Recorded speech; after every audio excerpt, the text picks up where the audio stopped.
Hello and welcome back to Parley. This prompt was written by EyePatchNotes. Hope you'll enjoy listening. It's part of their lyrical narratives series. This one is the multiplication of media formats. EyePatchNotes begins, subtitles simultaneously feature accessibility and creativity, written text to aid understanding while also expressing motion. Consider monologues or long conversations in movies or video game cutscenes. Inserting line breaks is a form of artistic intent. For example, Batman Arkham Asylum has the uninterrupted subtitles, quote, "I don't like it, but, ... who called the elevator?" End quote. As Game Maker's Toolkit's Mark Brown puts it, the player who reads "who called the elevator" seconds before Batman actually hears the elevator, it kind of gets a negative experience. This timing mismatch is a failure of artistic intent, given that a simple line break, no new dialogue, would avoid this pain point. And here, EyePatchNotes defines artistic intent, a failure of artistic intent, which I love a definition like that, as basically the subtitles being functional, that they are subtitles for what's being said, without understanding the negative impact to the immersed viewer. So, you know, whether it's because the developer didn't have time or they just didn't notice or play through it that way or whatever it is, doing it this way it misses the point from the experience of the audience. You know, you want "who called the elevator" to be like after Batman hears the elevator in the world of the game, but that just wasn't synced up. And so while the subtitles aren't wrong, they just miss I think it's fair to say, obvious, artistic moment in the piece. Great.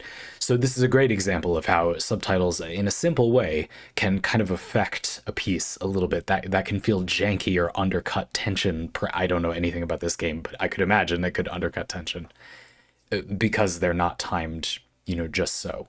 Subtitles can be a pretty significant part of a piece of work. A simple example I can think of is there's this channel that meme edits James Hoffman videos, Hames Joffman, and they've done a reboot channel as well.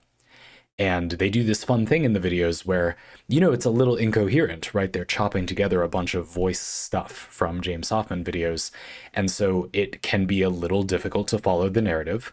You might choose to turn on subtitles. And if you do, you find a nice little surprise. They've annotated the subtitles to be, there's a lot of, Foley in the videos. A lot of things that are not James Hoffman speaking or cut up to be speaking in a weird way, but sounds or slurping. He slurps the coffee he's tasting or something. And there are subtitles added that describe these things in hilarious ways. Anyone who is in the habit of watching movies with subtitles on, it's always funny when some music comes on and it says melancholy music comes in or something. And it's like, I don't know if I would have called that melancholy, whatever specific word they use to describe the type of music that's come on. I often think, yeah, it is, but it isn't. I don't know if that's a good descriptor. It's hard. And it's fun if that's played for comedy. Anyway, we continue. We can reel this parlay back to music by asking this question. What story can be told because subtitles are used? Not what problems are there introducing subtitles, but what new avenues can be created by the use of subtitles. Cool. And I have secured such a specimen, Semicolon by Lonely Island. You may know them from other meme songs. They go over the use of semicolons. To wit, quote, "We run these streets, semicolon, stoplights, all eyes on me, semicolon, spotlights. We out of control, semicolon, no brakes. Your birthday party sucked, semicolon, no cakes." There's a link in the description. It was very funny. The music video for Semicolon, if you want to call it a music video, uses a style of video making I am much attuned to. EyePatchNotes is much attuned to. I think it's very cool too. Kinetic typography. Given that the semicolon represents an unspoken punctuation mark, the video will briefly flash a semicolon on screen to sell the narrative. And what a narrative it is. The singers were all using semicolons incorrectly. The joke at the end of the song. You watch it. It's fun. It's short. It's like 2 minutes. Back on topic, kinetic typography introduces movement and therefore visual interest to an otherwise auditory experience. how the lyrics move on screen, the font choices, and any additional flourishes. For example, note during the first chorus of that song that red, yellow, green circles accompany the phrase stoplights around the O, of course, and a lens flare for the phrase spotlights. These optional elements, of course, provide visual reinforcement to what is being sung. Other parts of Semicolon lack matching graphics, and I do dock some points for that. Yes, these little details only directly affect viewers who focus on the video portion of the music video, but all the more that these flourishes elevate the experience for those viewers. Yes, I'll get back to this later, but I don't personally think it's like a problem that they're not part of the song, I guess. In fact, in a way, when I read "We Run These Streets, semicolon, stoplights, all eyes on me, semicolon, spotlights," I guess because it's just reading a lot of text when I'm reading Parley, I didn't immediately actually notice that those were not the same word. And I thought, why is all eyes on me stoplights? But then because I was focusing on the text, having a little graphic there keyed me in. No, that's not the same thing. Fix your brain is doing that thing where a word looks like another word. Stop it. Whereas if I was hearing it, I wouldn't have made that mistake, you know? So I feel like it also adds a bit of visual clarity that is kind of only necessary when it's text. I thought that was sort of interesting. Indeed, you could argue from I guess like a media density perspective, and we will get more into this later, but I think it's interesting for this example. As you say, there's not necessarily much to it. The music video, as it were, it's very light, but I don't think this is a bad thing or like a huge issue. Again, it does some things that maybe improve the experience a little bit if you consume it that way, while mostly being a lyric video that clarifies what's happening. And for this video, for this particular song, it's nice because it highlights the joke, the use of semicolons in this aggressive way, that at the end of the video, the punchline is, I guess, a minor spoiler, that these are really technically grammatically more uses of colons. And this is indulge me, briefly amusing to me phenomenon that I've noticed a lot as I studied English in college, where the casual grammar of humanity tends to favor more irregular punctuation, I think because it has a less understood technical meaning, so it's less confusing to get it wrong, if that makes sense. Colons have a little bit, well, I actually think they maybe sort of don't, but they, in theory, maybe have a little bit more of an understood meaning. Or, you know, if you read some research papers, you'll see colons used, I don't know, in the title or whatever, something like that. You see colons used, you get what I'm trying to say. Whereas semicolons, it feels more nebulous. Now, from a strict, incredibly technical grammar perspective, you could argue it's not as nebulous. Like, semicolons have as objective a use case as colons. But that's not how humans use language. Like, these are symbols we made up, and they mean what we understand them to mean. And humanity objectively does not understand semicolons to mean a specific thing, like as much as colons. At least I would argue that. I think a lot of people would argue that. And so if you use a semicolon in like a ponderous, weird way, it is objectively less confusing because there is no set meaning people are looking for. And indeed, I would argue that in the context of a lyric video, using punctuation like this, it isn't about it having a set meaning anyway. If you use it in poetry, for example, a semicolon, any punctuation really is a pacing mechanism. Do you put a comma at the end of every line because there is a bit of a break there? You go to the next line, like in a line of poetry. Do you then choose to put a comma at the end of every single line? Almost no poets do this, and the reason has very little to do with grammar, I would argue, strict grammar, and entirely to do with an intuitive use of language, where it just kind of, you can add or remove a sort of rest, just like how in a piece of music you write a rest into the score of a piece of music. And so it definitely does add a whole new dimension. Basically, where I'm going with this is to see it written down, to see the lyrics written out, especially in this particular way. Seeing the semicolon there obviously adds something that you wouldn't get if it was just music, because it's a silent piece of punctuation, as EyePatchNotes says, but also because the exact function of the semicolon in this context literally is only pacing, that there is a kind of beat before each like thing at the end of the line. The structure of the whole song is something, something, something, semicolon, humorous additional turn of phrase, you know.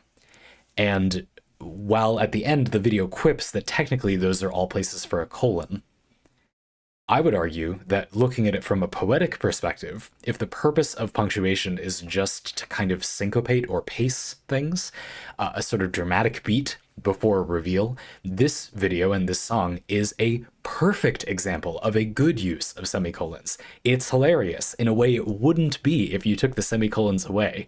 We won't do this because it's a hilarious waste of time. You could just imagine it. But if the video didn't have the semicolon flashing on the screen, this would be significantly less funny. It really would. I feel like that adds a lot. That it is a semicolon is sort of whatever, you know, according to my logic, I guess. It could just be any punctuation, but a semicolon's nebulousness, even when used correctly, I'm going to make the argument from the perspective of the English major, then people can disagree, it doesn't matter. Language is subjective, that semicolons, even when used correctly, grammatically, are significantly optional. Like, it's one of those punctuation marks that is probably never going to be absolutely necessary. If you, for some reason, were touched by the grammatical heavens to despise the semicolon, you could probably write around any situation where you would ever need to use it if you were possessed of such a need. But why? Or why not? You know, you can, it's fine. And so in a way, I feel like it's the perfect thing to put here.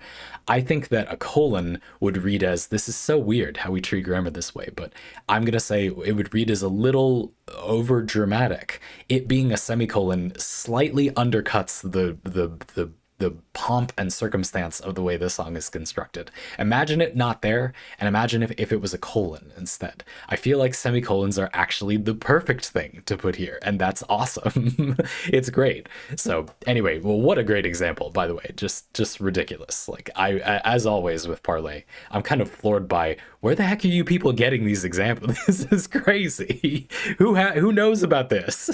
And speaking of which, moving on to our second example, the subtitles primarily bridge a gap between given language and English. That's subtitles' normal role. However, this particular song that's coming up was engineered to be foreign even to its original Japanese audience. Our Tonelico can recommend uses the constructed language hymnos as part of its settings. Just as a very brief aside, this is a strange thing. Our Tonelico is a series of games, multimedia project. There's an OVA, like an animation thing that's original. It's not from OVA is original video animation. In other words, it's not from like a manga source material or something. So there's an anime, I guess, and I think it's its own supplementary material. It's not an anime adaptation of the games. There's a couple of different games. They're for older generation consoles, so I couldn't find them on Steam. I'll look into emulating, I guess, if it's something you recommend. It seems like it's a Japanese style RPG. So you're imagining the traditional JRPG is turn-based combat, a long winding story, kind of oblique, esoteric build system. It sounds like something that could be enjoyable, but honestly, I think that older JRPGs are one of the greatest examples of build systems being like sort of a snooze fest and getting a bad reputation. So it could go either way. It depends on the game. I kind of want to play it now that I've heard this bizarre song, and the setting sounds wild. It sounds so weird. Our Tonelico, it sounds really memorable, and I don't know why. Because I definitely haven't played this. Anyway, whatever, that's what it is. This is a multimedia project with games and an OVA and I don't know, other stuff. Cool. Hymnos. There's this constructed, created for the setting language. So the songs are not in Japanese. They're in hymnos, I suppose. Unlike common Japanese, EyePatchNotes continues, media, where an English or whatever viewer can slowly build a vocabulary over time, no realistic amount of preparation will make hymnos sound familiar. Yeah, not to be pedantic, I would say there are significant roots in Latin that I detected, but not that much. Yes, it still sounds pretty weird. I studied Latin in high school. It's still very strange. Anyway, there's a video in the description, but we're going to talk about the lyrics a little bit, which are going to be challenging to read. I do think that's part of why you picked this example, but Whatever, it's fine. In universe, Chronicle Key, the name of the song, is an anti-god spell, quote unquote, gross oversimplification apparently, that must be chanted 12 hours per day by one specific individual, lest the god wake and wreak havoc. Well, that sucks. Said individual is understanding but unwilling to this situation, I assume. Therefore, Chronicle Key, the song, is a song about self-sacrifice and the greater good. Okay. Paraphrased lyrics with emphasis from the Parley author. And I'm going to try to read some of them, but it will probably be meaningless gibberish if I try to read all of them with no practice. So I'm just going to give you an idea. We ki ra areus tes sorae an giue mea iem was auga y powell ferda enter ho ne na nedle sor. I'm going to stop there because you get the idea. And you have some of the translation. I'm going to redo the translation for the part I just read first. Sacrificing myself, I offered this song, line break. Why must power dwell in unselfish people, line break. And then there's more, and I'll read you a bit more. Why does power torture the kind people that don't wish for conflict, line break. O child of God, O child of power, another line break. If you detest fighting and seek eternal peace, a line break, I'll lay your power and body to sleep. And you've highlighted this word Powell, P-A-U-W-E-L, in Hymnos, which it seems to be translated as power or strength. I noticed a few times in the song translated more as strength. And we also see it as Paui, P-A-U-W-E-E, Paui. Which seems to mean the same thing, as far as the translation can tell. EyePatchNotes continues. Here we can see a few repeated patterns in the lyrics. Even without prior experience, the immersed viewer can notice that the Hymnos word powell is always paired with the English words power or strength. In-game, the song is played without a translation of any kind. Outside the game, a creator took the time not only to showcase the translation, but to immerse the lyrics in their source material. All that is strictly needed is plain text, as is available by Wiki, yet the creator went beyond the Windows Movie Maker approach of white text on a blue screen. Closing questions for thinking about multiplication of lyrics. Are the lyrics presented plainly, all at once, or accentuated word by word? Are elements other than text, for example graphics, being used alongside the text? And how is the lyric video's negative space or background being used? So first, a little bit more about this Chronicle Key example. It's pretty interesting. Listening to the body of this song, I found it cool to see sort of language at work, because I know a significant amount of Japanese, but obviously none of this Hymnos language. And there were moments where my brain tried to lock on to, that's like a little bit Latin-y. And as I was reading it, I did that a little bit too, but there's not that much. It's not extremely close to Latin or anything like that, as far as I can tell. And would I really know? And it was really interesting to see language understanding at work, language comprehension at work. So some simple things like the word Chronicle Key, the phrase Chronicle Key, is sung in Hymnos as basically Chronicle Key. The singer basically sings that word. There isn't like some, you imagine in Hymnos there would be a word for chronicle and a word for key, but she says Chronicle Key. She sings Chronicle Key. So my experience of my language understanding is my brain kind of latched on to that word I know. I found it in the sentence and then started trying to parse, like, where is everything else? How do you understand everything else? And of course, I think Japanese, although this song isn't in Japanese, is a really good example of how this can not go afoul, but subtitles can present a challenge. So to the first thing, are the lyrics of a given, lyrical video presented plainly all at once or accentuated word by word? Now you could think of this a few ways. Are the lyrics, you get a whole line? Does it do the kind of sing-along thing where you highlight each word as you go through? And if it does, or if it shows you, it's not going to show you the entire verse of the song all at once. Well, there are lyric videos that do that, but a lot of the time you're watching an anime opening or whatever. It doesn't show you the whole verse all at once. It shows you like a line or two at once. But there's a snag. If you speak English and you're watching Japanese lyrics go by, well, Japanese grammar orders the subject and the predicate of the sentence generally opposite to the way they're ordered in English. Let me give you an example. So in let's say I was gonna say the weather is nice. You might in Japanese say tenki wa ii desu ne. As for the weather, tenki wa ii desu ne. It's nice, isn't it? Something like that is how I would translate it. It's kind of the same. The weather's nice, isn't it? Tenki wa ii desu ne. Things kind of come in the same order. Everything's cool.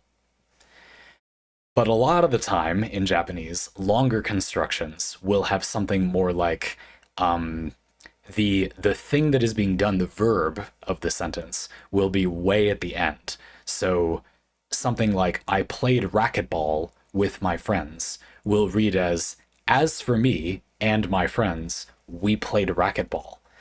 You know the verb of the sentence when I speak it in English very early, but you don't know the, I guess, modifiers with how did I play racquetball, I guess. Whereas in Japanese, you know the modifiers. I did something, presumably I'm talking about a verb I'm going to do. I did something with my friends, but you don't know what it is until the end of the sentence, which is odd. Now, it might not seem like a huge deal, but think about how long some of the sentences, even I am speaking right now, are. These are not, racquetball friends played 3 things. This is like 10 things in these sentences. If you put the verb at the end of 10 things, having the lyrics read out as an English translation of that sentence is going to be like a lot different. To some extent, it goes far enough that if you're watching a show, sometimes there's almost like a mini spoiler where a character is going to say a sentence like, well, the secret society was convening underground. In the deep hours of the night, we performed a forbidden ritual and summoned forth the demon Garland or whatever. And you will get spoiled because if they show you like a third of the sentence at a time in the subtitles, the order of the stuff in the sentence, the clauses, will make it such that you will see we summoned the demon Garland much earlier in English than you would hear it in Japanese. You see what I mean? Or to go even further, you as a writer might choose to structure a sentence in English such that the spoiler, I guess, is at the end. But how you would structure a sentence to do that is not the same as what you would do to structure the sentence that way in Japanese. And these are just the 2 languages I know. I'm sure that this is a hell nightmare in plenty of other languages I just don't know anything about. And so having there be subtitles and presenting them in a certain cadence, as we discussed at the very top of the video with that Batman Arkham Asylum example, some of you might have thought, oh, come on, that could just be down to like input lag or whatever. The subtitles were delayed a second or something.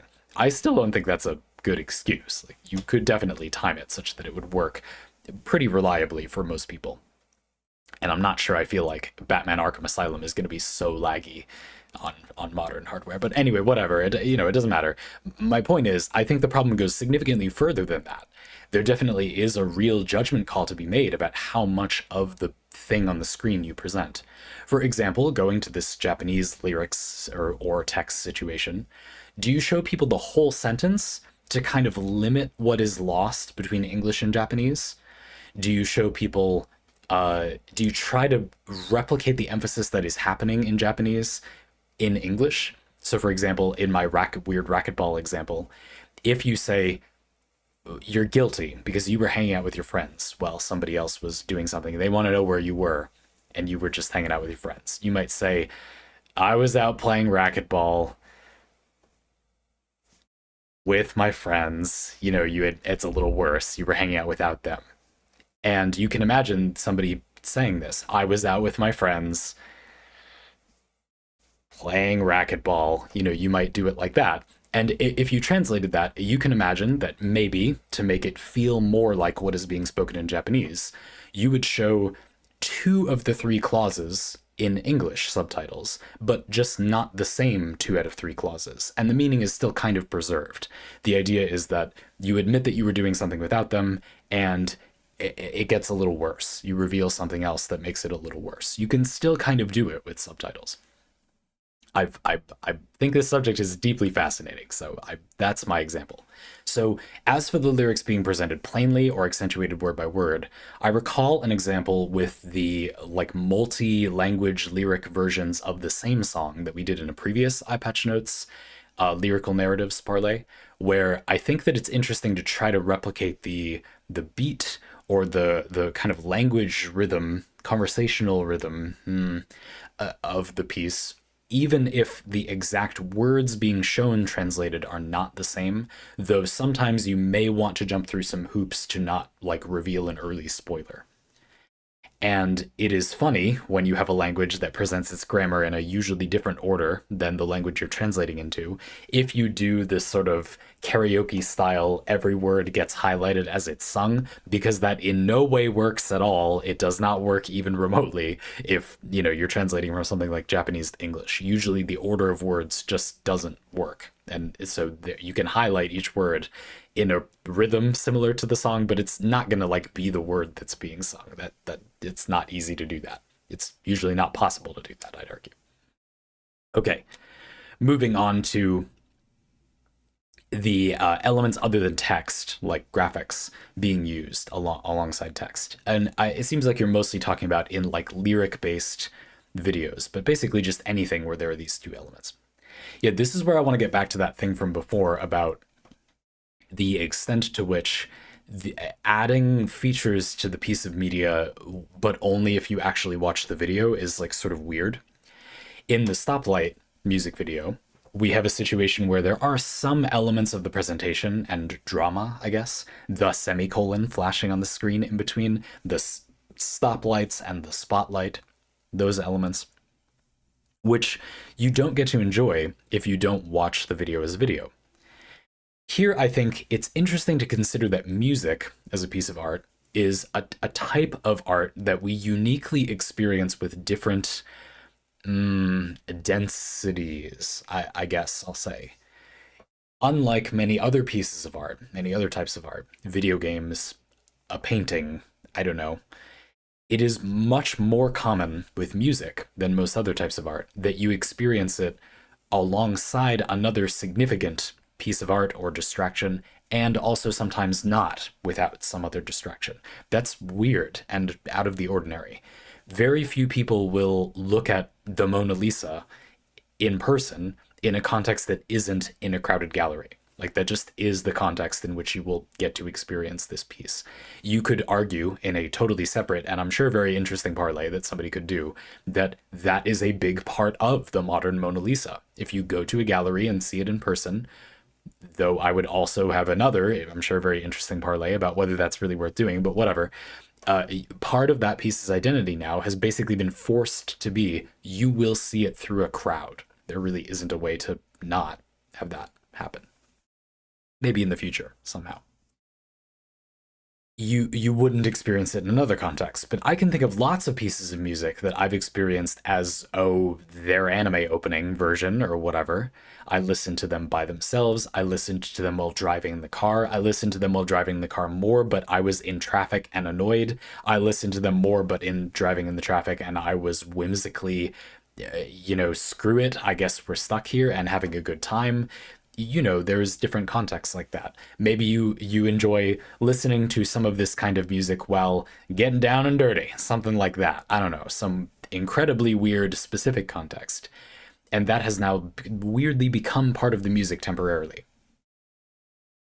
Well, anyway. And so I do think that here we have an element where it's less weird in music to kind of add a special version of the sound piece of entertainment that you can enjoy if you look at it. That might seem like, well, you've got a game and you intend the audience to use a controller. What if they just don't have controllers? I feel like this is way less of a problem than that, because you already expect that the piece of music is going to have a kind of unknown variable context. And the way that humans appreciate music does seem to adapt to this. Music seems to be sort of unique in that we have it accompany things and kind of enjoy it on its own. and it doesn't have, at least I don't perceive it as having, a kind of density problem that other pieces of art sometimes have. The game is too boring, and so you can't really do anything else while playing it, but it just isn't enough. Sometimes you can do something else while playing it.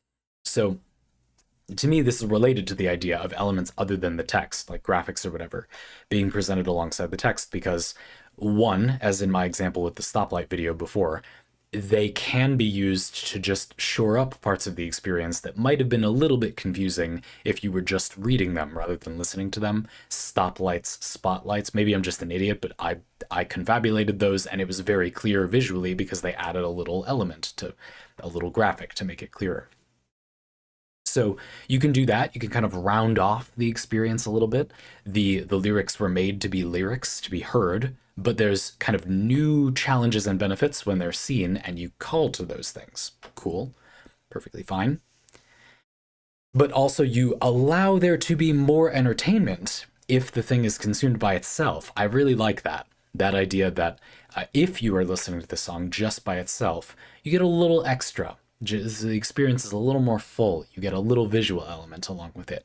If you're not doing one of the many things that humans commonly do while listening to music that provides its own visual element, like driving or playing a game or something. So just very cool. I have a weird attraction to lyric videos in a way, though I haven't really delved into them as much as these amazing examples give me evidence that you have. So I don't have too much else to say about this. I want to go on to how the lyrics video negative space and background are being used, and more into this R. Tonelico example. Indeed, the person who made the lyric video for this song, the reason to make the lyric video feels obvious at first. The song is in a designed language for the media project for the games, and it's presented in the game without a translation, and so you might want to know what it is. And indeed, it is a meta-commentary on the situation in the game. This person has to chant a 12-hour spell to prevent God from raging and killing us all. And, that sucks, and so the song is about that. And you wouldn't immediately know that if you had played the game. This being a completely made-up language, I definitely think this is pushing the limits of music being a universal language. You can listen to the musicality of the song and infer the tone is melancholy. Like, okay, but that's not the same as a critique on sacrificing someone for the good of the rest of society. Like that nuance is lost, I would argue. And so having a lyric video feels natural, sure. But they went a lot further. They made, if you don't watch the lyric video, you could just click on it for 1 second and see this, but I'll describe it to you. There are, I think that's some of the language, some of written hymnos in the background, maybe the text of the song, as well as a follow-along text. There's the English characters, Arabic characters, I guess, of the hymnos. There's hymnos characters of the hymnos version of the lyrics, and then there's an English translation of the hymnos lyrics at the bottom. And in the background, there are hymnos words, I would assume a bunch of the lyrics or something. A character from the game, I would assume. A lass that is presumably from the game, maybe the singer, I don't know. She looks vaguely Shrine Maiden-y. And also a graphic in the background that, again, one presumes is from the game. Certainly some atmosphere. Having not experienced literally anything related to this media franchise whatsoever, I got quite a lot of flavor from just this graphic. Something about what time in human history it was probably made, what era it was made. Something about the tone, the level of fantasy, the type of fantasy, a little bit. That you can't be sure, of course, but a lot of detail from just the background. And I think that adds a lot to this piece of music. I mean, if you were playing it in the game, you would be presumably immersed in the world of the game, and thus hearing this song would feel like, oh, it's a piece of music from the story that, I don't know, I could imagine maybe you understand its role. You find out about the Chronicle Key spell being used to hold God at bay, and then you hear this song and you go, oh, like that is the song that they're, doing to make us not all die. Shit, like that's rough, and you maybe understand that context. Here, the person making the video has made some effort to kind of add that stuff back in a little in a different form by adding artifacts, if you will, from the game world. Cool. Neat. I having not played the game, I have no idea how related, how arbitrary their choice of stuff to add is. I don't know any hymnos, so without carefully examining the follow along lyrics, I can't really know if that hymnos really means anything in the background. But having there be writing in a language that is unique to this game definitely does something to create ambiance. And as I look at the language, I can see that there seems to be something like the Korean language thing where there are like sectors and you put a character here, a character here, a character here, and that's like one thing, and that's a word or something. It kind of seems like maybe there's something like that. I don't know for sure. You get something of the flavor of the way the language is written. It's a little vertical, and everything is not completely in line. It's a little hieroglyphic in feel. I also think it's somewhat reminiscent of circuits, but like magic circuits. It's got a lot of circles. There's a bit of a magic circle feel to it as well. Very cool. And so again, already you get a lot of flavor from just that. This is a weird connection to finish out the parlay. But recently I was talking with my partner about the storytelling in Magic the Gathering. And she said, well, can you really get that much story from the cards? And if you play competitive Magic, maybe not so much. But if you play a lot of draft or you look up a list of the entire set in Magic, let's say you go to Duskmourn. Duskmourn is a plane that is a giant shifting haunted house, possessed by a giant moth demon, and the ever shifting rooms of the house try to ensnare people into its clutches, incorporating them into the house as new horrors to terrify travelers with, erode their sanity, and get yet more people incorporated inside. And we've got a 90s CRTV Ghostbusters thing going on with the heroes. It's a weird mood for a set. What do you get from the text on the cards, the flavor text on the cards? I mean, lots of stuff. There's a land that is the lair of the being that runs the house. And it says in the flavor text that this is the one room that never changes. Just from that, you get, oh, all the rooms shift around, but this one doesn't. There is kind of like a boss room or a solution to the maze. And maybe that's something like what's there. Even just the lands in the set. Seeing a picture of like what is a forest, what is a mountain, when the entire plane is a giant haunted house. It's all indoors? How does that even work, by the way? Whatever, and you just get to see. I mean, you could describe it, and some of the flavor text does describe it, but you get to see, an island. What do you think? You think about it for a sec. It's a giant haunted house world.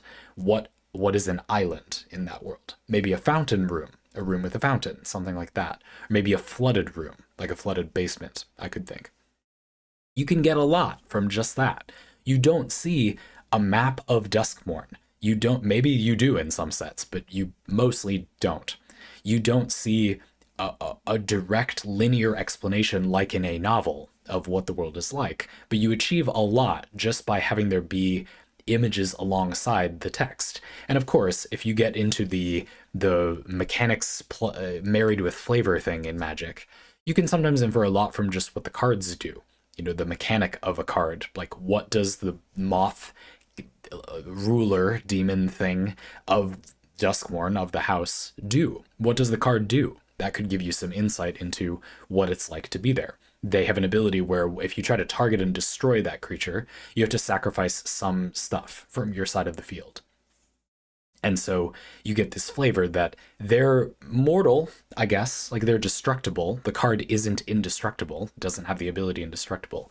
But to destroy it, you have to sacrifice a lot. It's not that kind of demon where it's really powerful and it's really durable and you have to like attack it really hard to kill it. It's the kind of demon where you have to bargain to get away from it, something like that. Cool, you get a lot with just that.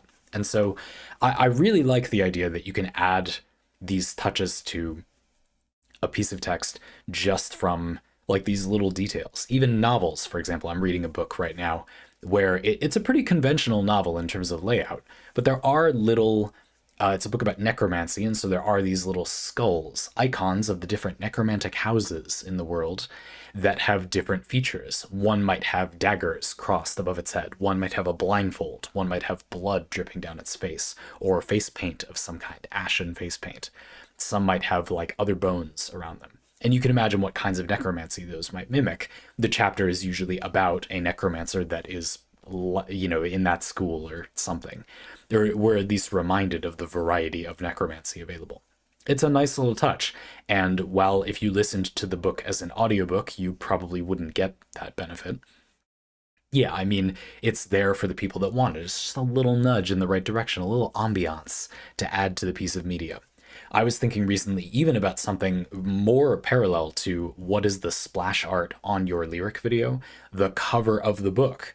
You make a novel and you appreciate that you have quite possibly one image, the front cover, and that is the only time you can visually depict what is going on in the book. The book is called, the first book in this series is called Gideon the Ninth. What do you want to put on the cover? Well, they chose to put Gideon on the cover, and so we can see her and killing some skeletons. Great, sure. She uses a big sword, a two-handed sword, so we get to see that a little bit too. Sure, that's cool. That necromantic house uses face paint, like skull face paint, and so we see her in it. And then they have this glorious detail.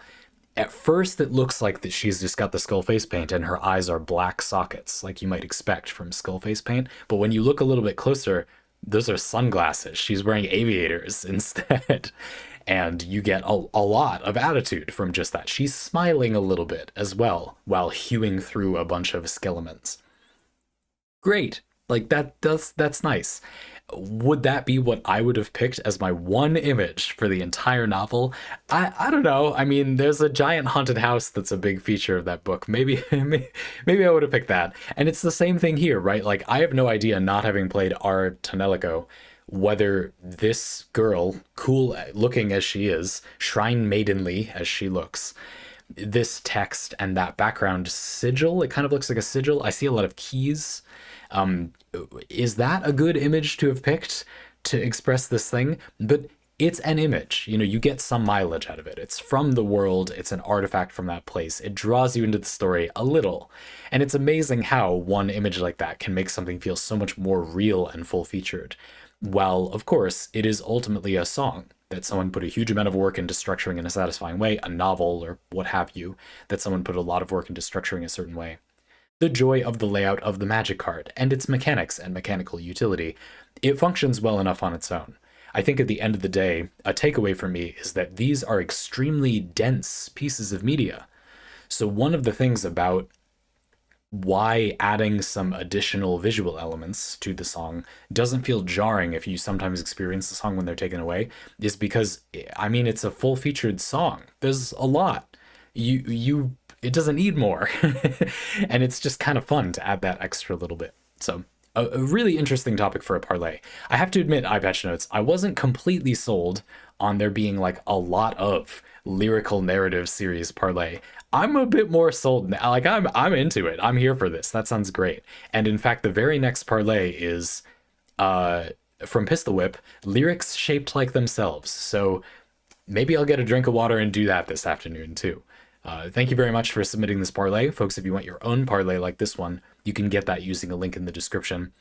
Of course, you could just keep enjoying these freebies too. I did recently add a feature where I offer some suggestions for parlay prompts. So if you want to do parlay, but you're worried that you will waste the slot, you want it, you're willing to pay for it, but you don't always feel like you'll have an idea. Well, you don't always need one. In these parlay, I frequently mention you could do like 5 more parlay off of all of these. These are such rich ideas, a lot of the parlay prompts people submit.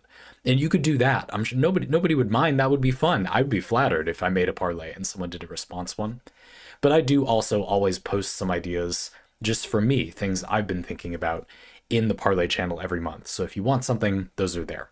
EyePatchNotes definitely deserves some credit here for inviting several people, gifting them a parlay subscription for a month to join in and try parlay. So I'm particularly excited that somebody would be inspired to do a parlay from an EyePatchNotes parlay. Both I and I'm sure EyePatchNotes would be very excited to hear what you'd have to say. So if you're interested, check that out. For now, looking forward to the next one.